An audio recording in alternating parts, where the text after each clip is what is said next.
Welcome to 10A9.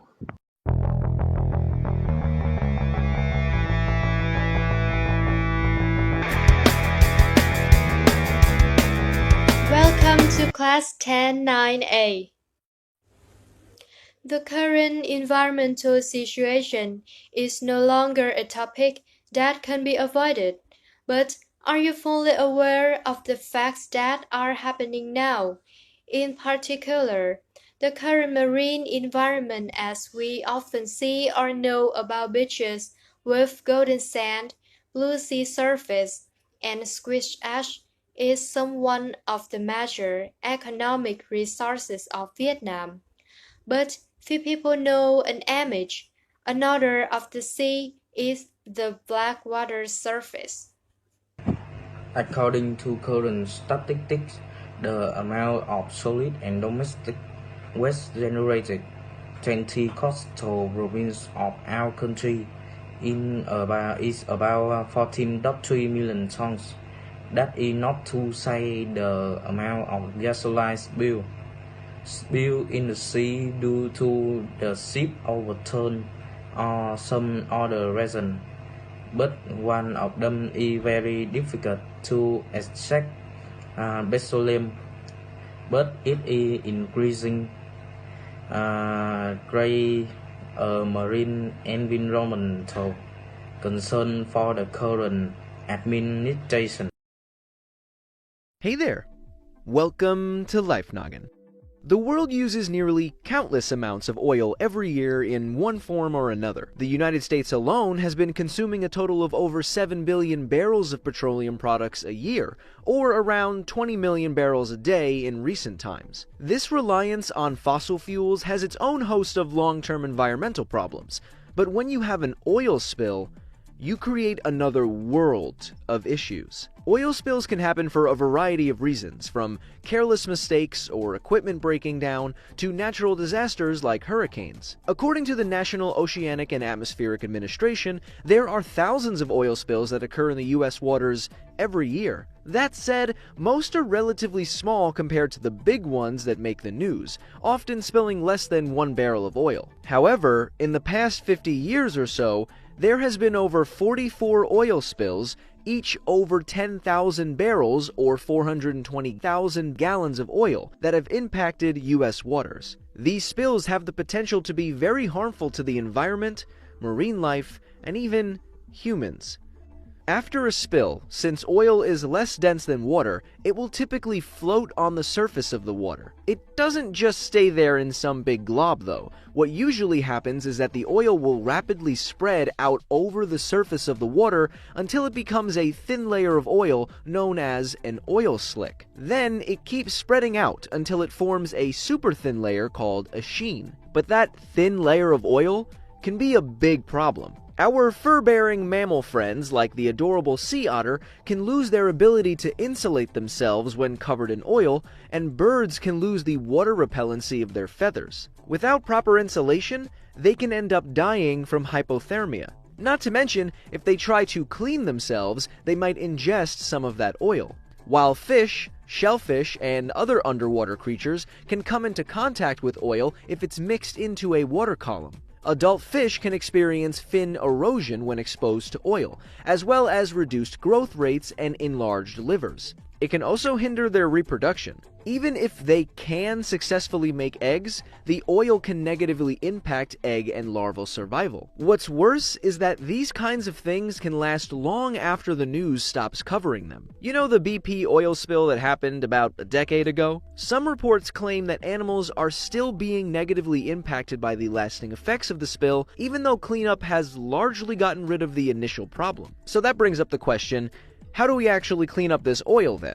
Well, oil spill cleanup can involve a bunch of different tools, including floating barriers called booms, chemical dispersions and biological agents, and skimmers, which are boats that skim or scoop spilled oil off the water's surface. Researchers from a 2015 Canadian study threw around some hard truths when they said that the reality of an oil spill cleanup is that actually collecting and removing the oil is a challenging, time-sensitive, and often ineffective process, even with favorable conditions. In addition to all the time, effort, and negative effects of the spill, some cleanup methods can mess with the marine life even worse than the oil itself. That's why making sure that as few oil spills happen as possible should always be the goal. If you want to support some really great ocean cleanup efforts, I've included some links in the description below. So my question to you is, what do you want me to talk about next? Use the hashtag DearBlocko so I can find it, and your question could be included in a future episode. Give me those burning questions, I want to answer them. As always, my name is Blocko. This has been Life Noggin. Don't forget to keep on thinking. The concerns is growing as the daily and hourly population increase, leading to the demand for vehicle and the amount of oil to be attractive. Although gasoline and its price have become one of the top topics of interest, oil has also had a very important influence on the fluctuation of the global business cycle and political turmoil. In the world's major petroleum exporting countries, at the same time the amount of petroleum consumption is increasing. For example, in Vietnam, from a country that exports petroleum to other countries, has become a petroleum importer to meet the domestic consumption demand. So we need to find another source of energy to run machinery instead of gasoline. This is a difficult problem, and one of the most powerful alternatives to petroleum is the seaweed that our team came up with. Orchids is a large and diverse group of plants including organisms that are normally autotrophs consisting of one or more cells with simple structures, different colors, always having chlorophyll, but no roof or leaves. Orchids no tissues contusion. The group of orchids has more than 100 million species currently living on Earth.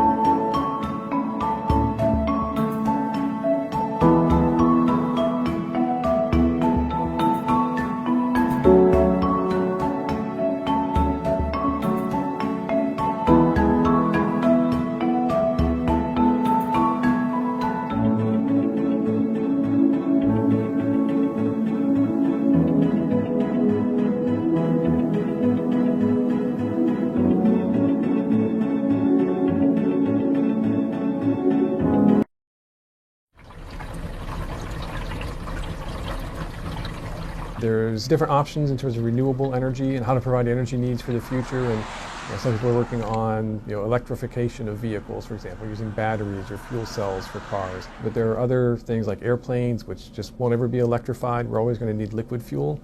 And so we're interested in finding ways to convert algae to different liquid and gaseous fuels.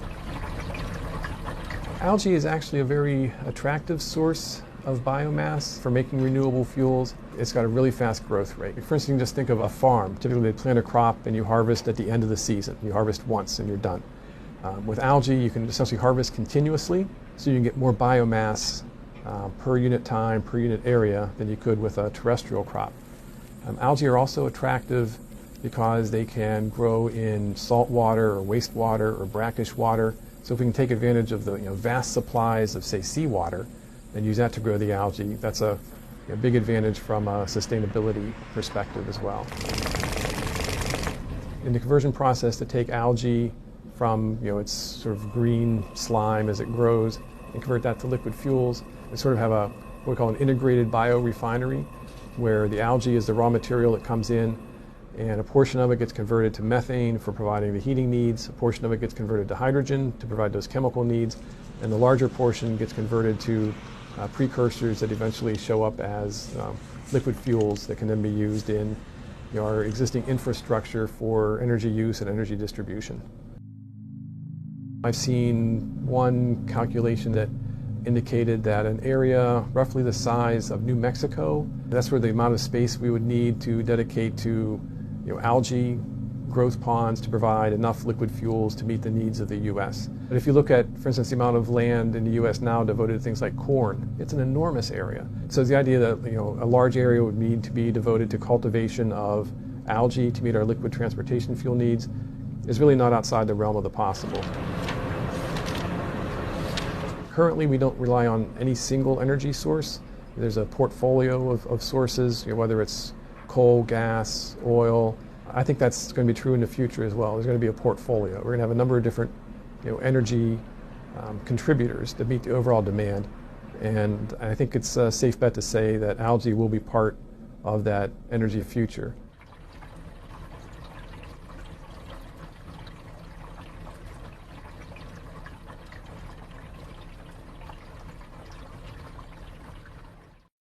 This is some methods about oil from the algae. The first method, compress, press, oil fresh. Dry algae, then fresh the oil. This is a simple but the physical method that can extract up to 75% of the oil from algae.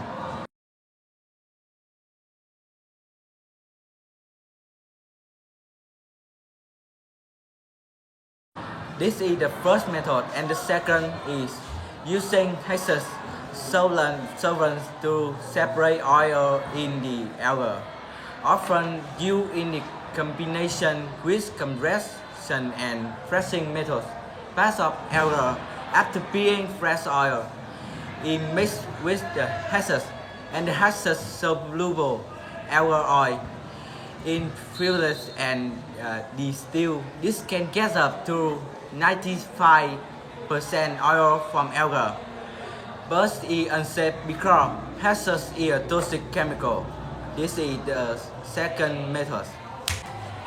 Supercritical fluid is maintained CO2 effective at applied temperature and pressure temperature about 31 degrees Celsius, pressure about 73 bar to become a supercritical state, which can dissolve like liquid and diffuse like gases. Mixing CO2 into dry algae completely dissolve the oil in the algae, then reduce the liquid pressure so that CO2 return to the gaseous state and recover the oil. This method is less common due to the need for many machine equipment, but can extract 100% oil in algae with high purity completely environmentally friendly.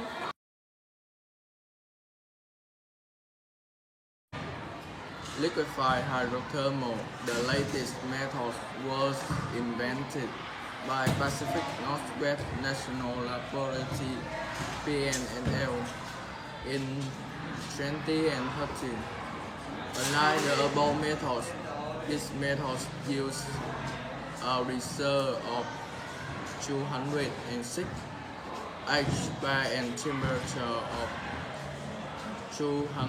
350 degrees C for oil extraction without only drying. The time taken does not exceed 30 minutes. This is the most effective method up to now and has been published in a journal Angle Research in the Axco Development of Hydrothermal Liquefied Angle material in a continuous flow reactor process development for hydrothermal liquefaction of angle feedstock in a continuous flow reactor.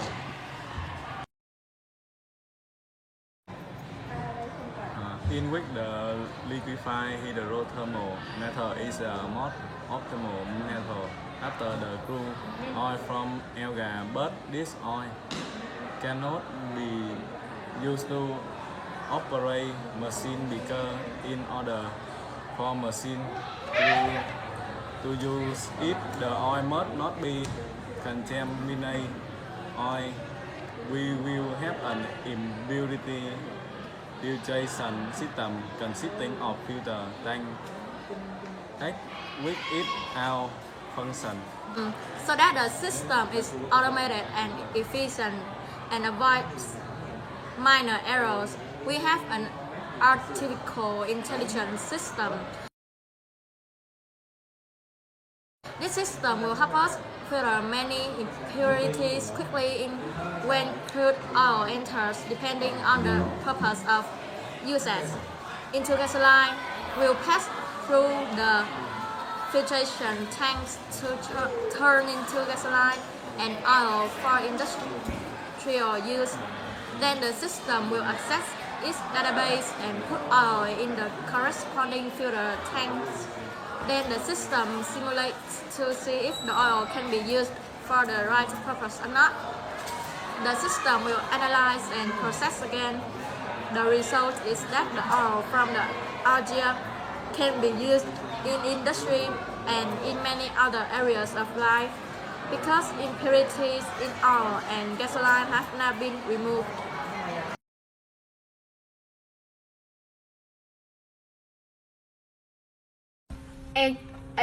Actual product oil in the cell when photosynthesizing with oil contain up to 80% dry weight. Actual oil has ability to convert into physical petroleum or biofuel clean and better than existing gasoline.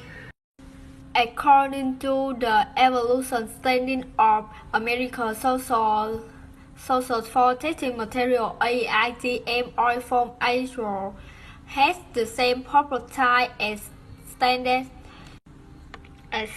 crude oil, but is safe due to high ignition temperature, less toxic, no effects. Greenhouse can be used direct for design inches for mixed with or the dry oil in a difficult proportion. High productivity onshore live anywhere from freshwater, brackish water, mainshore to wastewater and discharge. Thank you to the simple cell thruster and grow in an environment where water, CO2, and metabolism in onshore is very efficient. Onshore are fast and need little care. On the other hand, the oil production efficiency of onshore to other is very good. How is compared to other oil products such as sunflower, soybean, turnip, sugarcane. Each unit or area of onshore produces 300 times more oil than a plant. If found in environment rich in CO2 or wastewater, this rate could be even higher. It isn't called an area of cultivated land due to being able to live both water and dirt when other plants are difficult to grow. Algae occupy almost no area of cultivated land. A report by U.S. Department of Energy in 2029 estimates that only 15% access of desert land need to be used in U.S. to grow algae. Is to support efficiency. Maybe the United States would not would need to import oil from the Shandong area. Environment friendly. Scientists have proved that eagles have reduced 17 to 9% of the environmental population problem. This is not without controversy, and as energy metabolism is, eagle absorb a large amount of CO2. Each kilo of eagle plasmids consume 1.8 kilo of CO2 during photosynthesis. This is why eagle oil factories are often located near industrial zones, especially near the power plant, which are assumed dam in both water and CO2. Growing algae also does not require herbicides or insecticides. Wastewater after production can be reused to continue growing algae. The telluride gas is used as fuel or compresses air, and the excess algae is used as fertilizer or animal feed. In short, the river growth and clean process. In addition, we use algae to replace gasoline. It also saves money for people to travel. Not only save money, but also save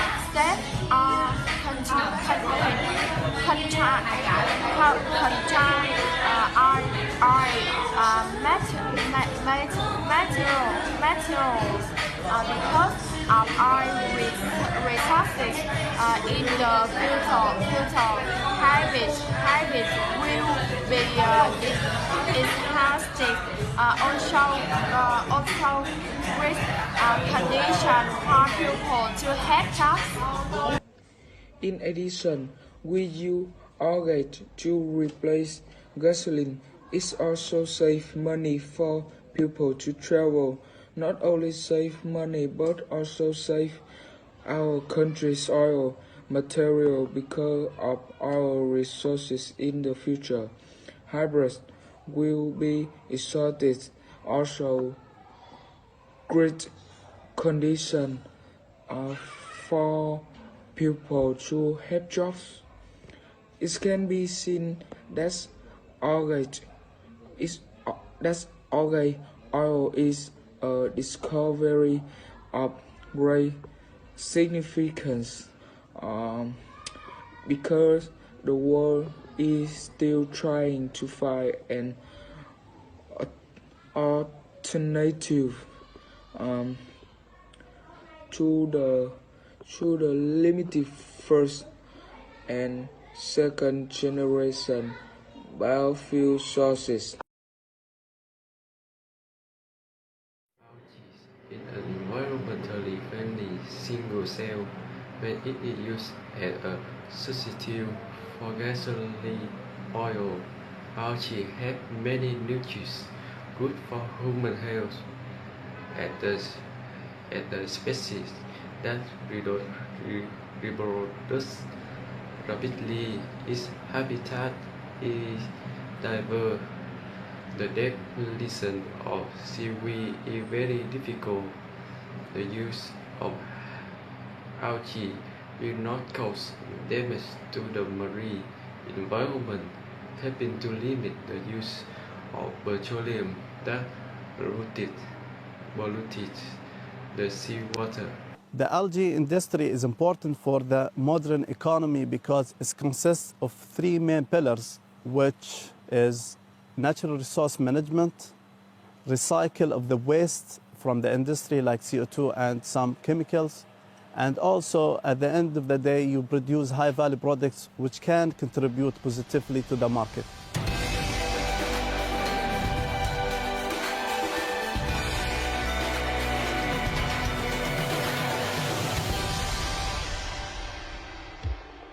The energy to grow algae is free because it's the light from the sun. And also, as we will use some marine species, we will fill the system of culture for microalgae only with seawater. We have started last year, so in 2018, 2 new projects with the Qatar University. And the goal in the context of the CCUS, so carbon capture, use and storage, is to identify and select new species of algae that are able to produce sustainable biofuel and also capture CO2, of course, and thus in a specific climatic condition. The algal technology program has been established in the Center for Sustainable Development to take advantage of the algal biodiversity in the Qatari environment. We have isolated around 200 strains from the Qatari environment, from the marine and the desert, and we studied them at different levels, at the growth level and even at the composition level. And then we select the most important strains to address 4 main fields: energy, food security, health, and bioremediation. 10 times more productive than terrestrial plants that producing vegetable oil. I wish to see the industry of the algae grow in the entire world because it supports the sustainable economy, health of the human, and limit the climate change.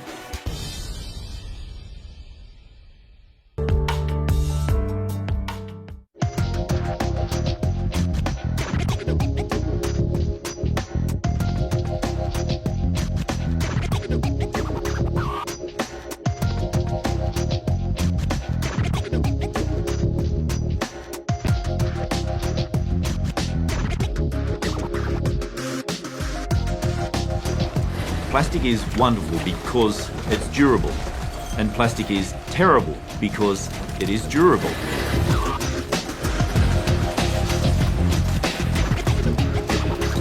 Almost every piece of plastic ever made is still on the planet in some form or another. Plastic production globally this year is expected to be more than 300 million tonnes.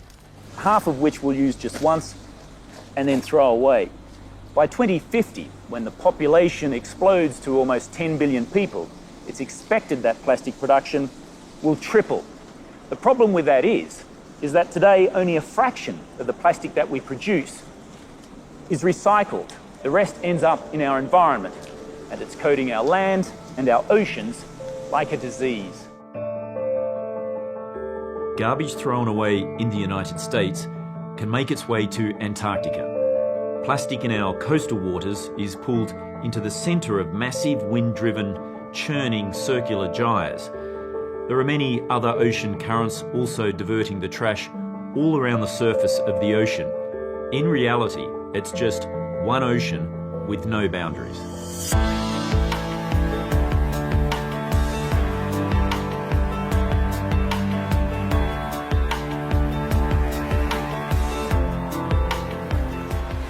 Lord Howe Island is a World Heritage Site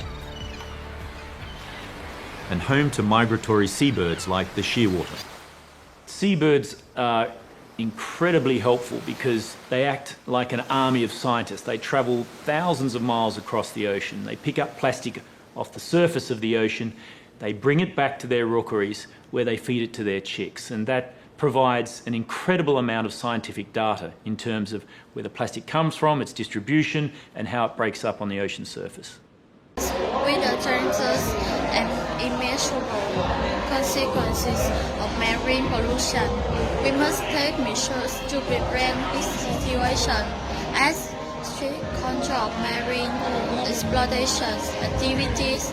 It is strictly forbidden to catch aquatic products with electricity, explosive and toxic chemicals.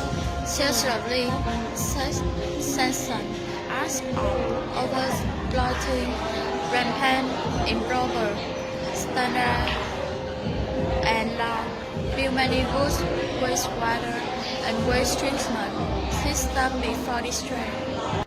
Strengthen environmental inspection and supervision, building a system for monitoring and evaluating the scope and extent of the source of pollution for prompt and prompt treatment, hit economic factors in the protection of the marine environment such as the discharge-free and the pollution-free, especially the state of licensing and withdrawing mining labor.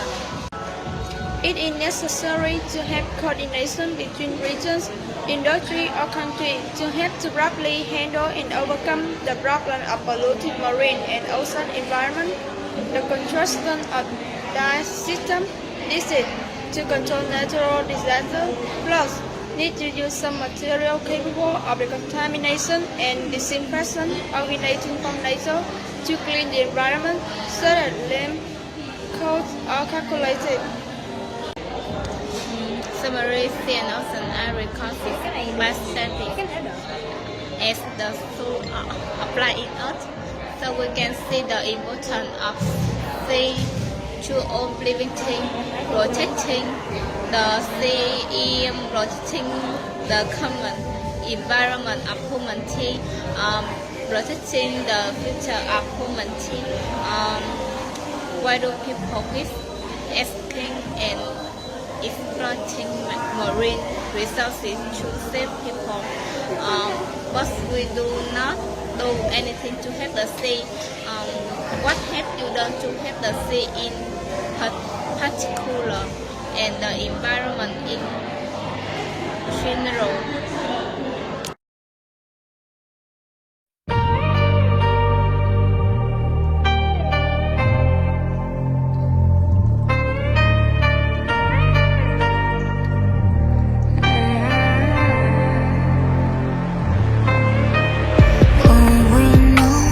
Left untold, beaten by a broken dream. Nothing like what it used to be. We've been chasing our demons down an empty road. Been watching a castle turning into dust, escaping our shadows just to end up here once more. And we both know this is not the world we had in mind. But we got time, we are stuck on answers we can't find. But we got time, and even though we might have lost tonight, the starlight reminds us of a different time. This is not the world we had in mind. But we got time. Broken smile, tired eyes, I can feel your longing heart. Call my name, howling from afar. We've been fighting our demons just to stay afloat. Been building a castle just to watch it fall. Been running forever just to end up here once more.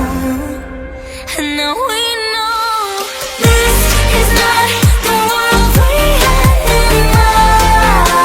But we got time, we are stuck on answers we can't find. But we got time, and even though we might have lost tonight, the starlight reminds us of a different time. This is not the world we had in mind. But we got time.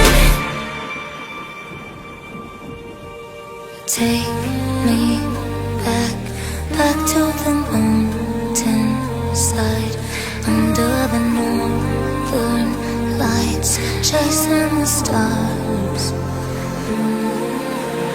Take me back to the mountain side, when we were full of life, back to the start. We both know that